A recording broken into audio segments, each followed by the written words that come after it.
धन्यवाद। आप सभी को मेरा हृदय से नमस्कार। आज राजभाषा विभाग, गृह मंत्रालय, भारत सरकार द्वारा आयोजित इस हिंदी दिवस समारोह में सम्माननीय मंच और आप सभी जो मेरे सामने दाईं ओर, बाईं ओर, ऊपर, सामने सब लोग बैठे हैं, मैं सब आपका पुनः स्वागत करता हूं और नमस्कार करता हूं। जब गंगा सिंह बोल रहे थे तो मुझे दुष्यंत कुमार की 4 पंक्तियां याद आ रही थी, जो पूरे जीवन और मेरी पूरी यात्रा में और हमारे जैसे ऐसे लाखों युवाओं की ज़िंदगी में प्रेरणा बनी रही। वो 4 पंक्तियां मैं आपसे शेयर करना चाहता हूं कि इस नदी की धार से ठंडी हवा आती तो है।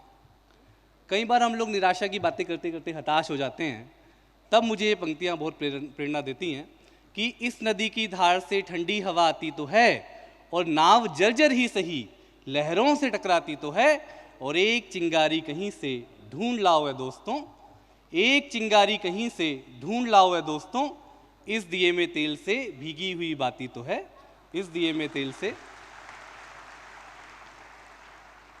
जब प्रसून जोशी सर कह रहे थे कि उन्होंने कहा कि मैं अपने बैकग्राउंड के बारे में ज़्यादा नहीं बताऊंगा, हम सब लोग जब बड़े हो रहे थे, जब हम युवा हो रहे थे, तो आपको पढ़ पढ़ के बड़े हो रहे थे हम लोग सर, और आपने कहा कि मैंने मस्ती की पाठशाला शब्द का प्रयोग किया।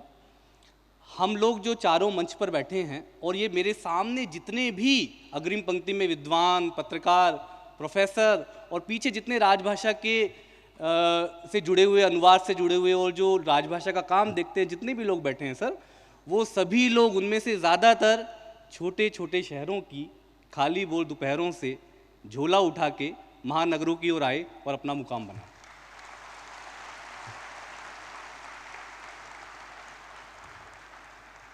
प्रसून जोशी सर ने स्वयं बताया कि वो देवभूमि उत्तराखंड से आते हैं। जब पैनल बनाया गया होगा तो आयोजकों ने शायद इस पहलू पे गौर न किया हो।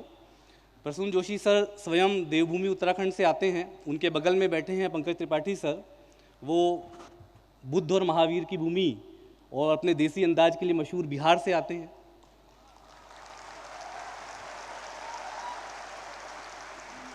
और उनके बगल में जो बैठे हैं गंगा सिंह, वो मरुभूमि और वीरों की भूमि राजस्थान से आते हैं। और बाकी जो बचा वहां से मैं आता हूं, मैं उत्तर प्रदेश से आता हूं।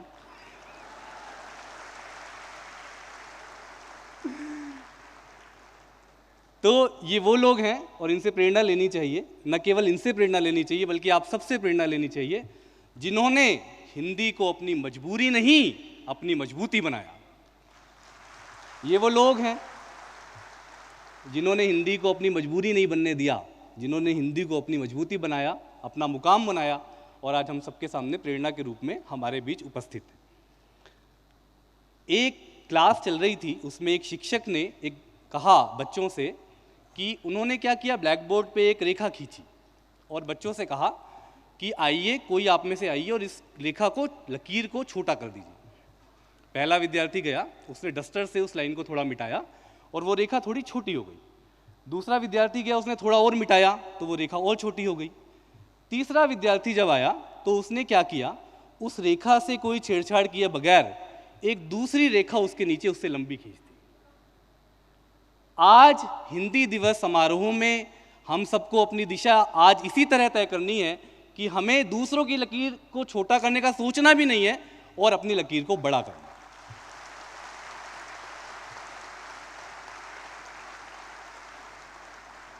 और जैसा सर ने कहा कि एसएमएस को अपनाने में हमें कोई परेशानी नहीं है, पर संदेशे कहीं ना खो जाएं, तो वो जो भाषा का जो एक फ्लेवर है, वो जो एक स्वाद है, वो जो उसका एक तेवर है, वो खत्म नहीं होना चाहिए। चूँकि मैं आईएएस अधिकारी हूँ तो मेरा ये प्रोफेशन है। मैं जब यूपीएससी का इंटरव्यू देने गया तो एक एप्लीकेशन फॉर्म होता है जिसके आधार पर इंटरव्यू होता है, उसमें से आपका बैकग्राउंड उनको पता चलता है। तो मेरा जो एप्लीकेशन फॉर्म था उसमें शायद पूरे जितने भी अभ्यर्थी होंगे उनमें सबसे ज़्यादा बार हिंदी शब्द का इस्तेमाल किया गया था। वो ऐसे कि मैंने हिंदी मीडियम में अपनी स्कूल की पढ़ाई की, फिर यूपीएससी में भी हिंदी मीडियम चुना, ऑप्शनल सब्जेक्ट मेरा हिंदी लिटरेचर था, मैंने हिंदी साहित्य में एमफिल किया, मैंने पार्लियामेंट में हिंदी की नौकरी की, और उसी हिंदी की बदौलत, जैसा कि गंगा सिंह ने कहा, उसी हिंदी की बदौलत मुझे 13वीं रैंक मिली और हिंदी माध्यम में सर्वोच्च स्थान मिला।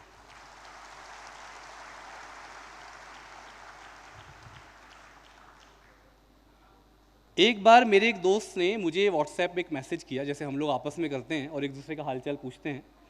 उसने कहा कि क्या हाल है, पर मेरा दिमाग थोड़ा ठनका, क्योंकि उसने क्या हाल है के वाई ये क्या, HAL हाल और HAIN है करके पूछा था।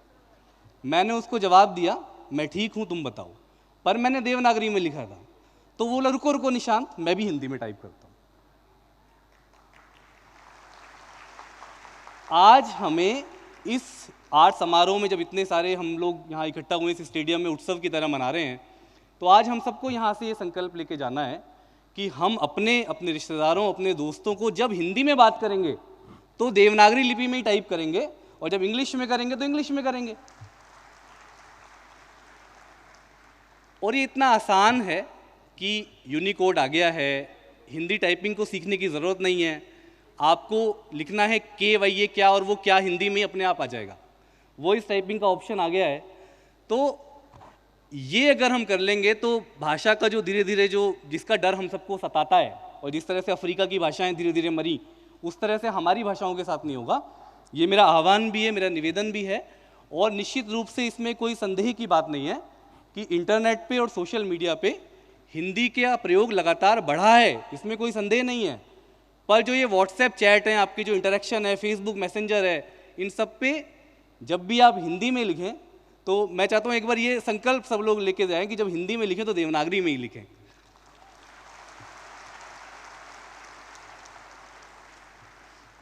रही बात युवाओं को गर्व की अनुभूति कराने की, तो अब हिंदी केवल युवाओं को गर्व की अनुभूति कराने तक सीमित नहीं है। अब हिंदी पिछले 1 दशक 2 दशकों में रोज़गार का बहुत बड़ा माध्यम बन के उभरी है, चाहे वो मीडिया का क्षेत्र हो, चाहे वो फिल्म इंडस्ट्री हो जिसमें script writing, dialogue writing, dubbing, जिस तरह के काम में, विज्ञापन का तो मैं क्या कहूँ, स्वयं एड गुरु यहाँ पर बैठे हुए हैं। ट्रांसलेशन में बहुत बड़ा रोज़गार उभरा है, और विदेशी भाषाओं से, दक्षिण की भाषाओं से, अंग्रेज़ी से हिंदी में अनुवाद की जो इंडस्ट्री है वो बहुत आगे बढ़ी है। लेखन में, राइटिंग की जो दुनिया है उसमें हिंदी में बहुत बहुत बहुत उभार आया है, और हिंदी के लेखक आज न केवल लेखन की दुनिया में, फिल्मों की दुनिया में भी उन्होंने अपनी एंट्री कर ली है। पॉडकास्ट है, रेडियो है, दुनिया भर के माध्यमों में, खासकर मीडिया और बाज़ार में हिंदी ने अपना वर्चस्व बनाया है। लेकिन यहाँ मैं ये भी ऐड करना चाहूँगा कि देखने और सुनने के माध्यम के रूप में हिंदी का प्रयोग लगातार बढ़ा है। मिलियंस और बिलियंस में हिंदी के यूट्यूब वीडियोज़ में व्यू आने लगे हैं, पर लिखने और पढ़ने की भाषा के रूप में अभी भी और ध्यान देने की ज़रूरत है, ताकि ज्ञान की भाषा के रूप में, पढ़ाई की भाषा के रूप में, मेडिकल और इंजीनियरिंग की पढ़ाई की भाषा के रूप में हिंदी और आगे बढ़े। और मैं अपनी बात को कुछ इस तरह से कहना चाहूँगा कि आज का जो युग है और जो ये हमारा दौर है, युवा उसी चीज़ को लाइक करते हैं जो कूल होती है, जो बिंदास होती है। और ये जो लोग मंच पे बैठे हैं, चाहे वो रंग दे बसंती के लिरिक्स हों, चाहे वो अपने चिर परिचित देसी और अंदाज के लिए मशहूर पंकज त्रिपाठी जी हों, ये वो लोग हैं जिन्होंने हिंदी को कूल बनाने का काम किया है और हिंदी को युवाओं से जोड़ा है। और जो भी आपको देसीपन, अपनेपन और नॉस्टैल्जिया का एहसास कराएगा, वो आपके दिल पे दस्तक देगा। इसीलिए हिंदी है जो हमारी घर, हमारी चौपाल, हमारे गांव का एहसास हमें कराती है। चाहे हम कितनी खटर पटर करें इंग्लिश में, सेमिनारों में, लेकिन जब हंसते हैं, रोते हैं, गुनगुनाते हैं, मुस्काते हैं, और जब बहुत गुस्सा होते हैं तो भी हम अपनी मातृभाषा में और हिंदी में गुस्सा होते हैं। तो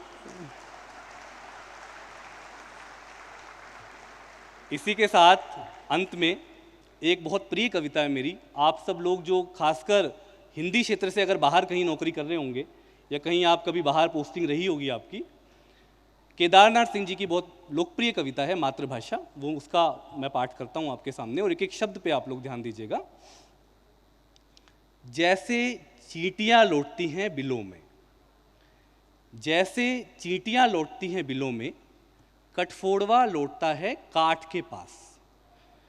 वायुयान लौटते हैं एक के बाद एक, लाल आसमान में डैने पसारे हुए हवाई अड्डे की ओर। ओ मेरी भाषा, मैं लौटता हूँ तुम में, जब चुप रहते रहते अकड़ जाती है मेरी जीभ और दुखने लगती है मेरी आत्मा। धन्यवाद।